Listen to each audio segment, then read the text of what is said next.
Hi, this is a recording of Refugee, chapter 32, Isabel.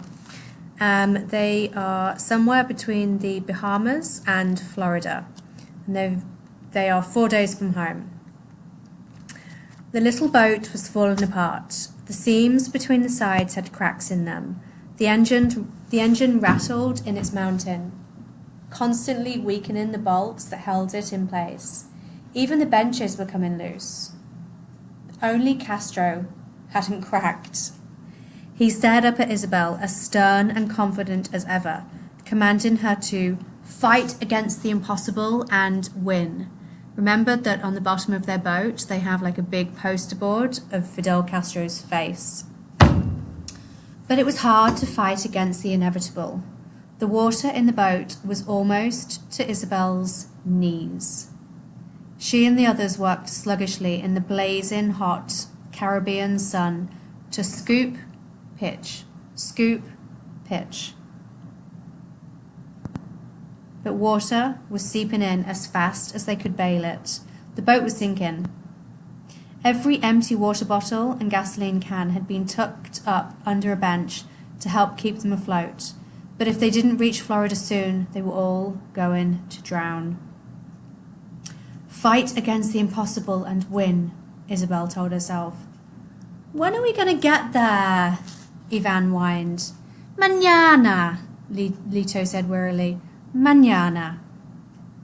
Suddenly, Isabel's grandfather stopped bailing water.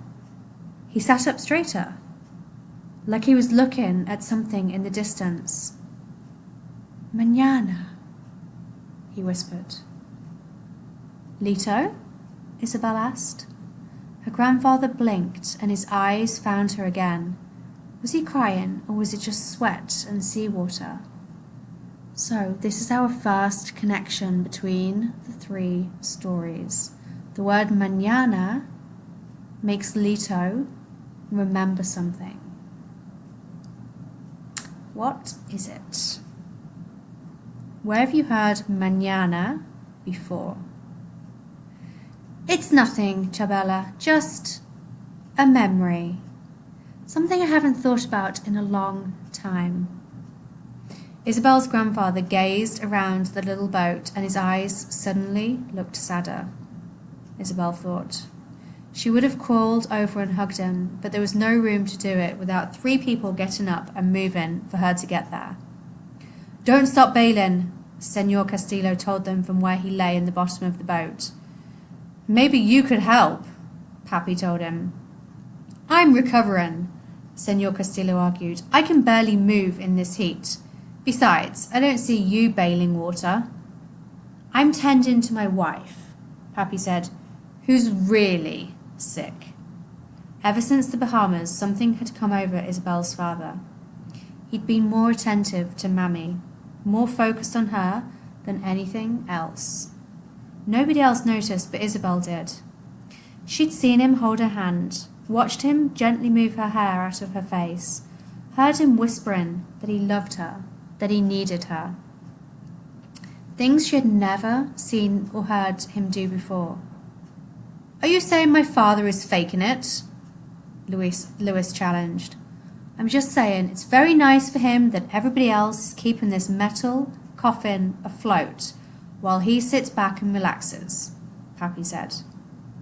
You wouldn't even have this metal coffin if I hadn't built it. I'm not sure if built is the right word, Senora Castillo said, trying to pull 2 of the side pieces back together. Cobbled is more like it. Ivan and Senor Castillo erupted at the same time. We did the best we could, Ivan yelled. Oh, now you're telling us how to build things, Senor Castillo said. Where were you and Louis when we were up all night putting this thing together, eh? You were at your law office doing God knows what. This is Senor and Senora Castillo arguing. Isabel shrank in her seat and put her hands over her ears. She hated when her parents argued like this, and now everyone on the boat was mad at each other. I was helping People, Senora Castillo told her husband, you've never appreciated what I do. And what was I supposed to do? Lewis threw in. Tell my police commander I had to stay home and build a boat so I could escape. All of you stop it, Amara yelled from the back of the boat. Right now. You're acting like children. Everyone fell quiet and looked appropriately chastised. I think it's time for a water break, Amara told them. Isabel, will you hand out the bottles? It was a little earlier than their rationed water break, but none of them complained. I'm having my own water break. The clear, delicious water was the best thing Isabel had ever tasted, and it settled them all down like mother's milk for a baby. What a great simile there. We're all hot and we're all tired, and yes, we're sinking, Amara said. But if we lose our heads, we're only going to die faster. We can resolve this. She's right, Isabel's father said. I'm sorry. I'm sorry too, Senor Castillo said. I should be helping. Only if you're up to it, Pappy said, and he sounded like he meant it. The boat is falling apart, though, Ivan said. We're taking on too much water. We have too much weight, Senora Castillo said.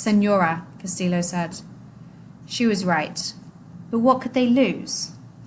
There was just the engine, the fuel, the food and water, and the 9 of them. What if one of us, or 2 of us, slipped out into the water at a time? Pappy suggested. They could hang on to the boat.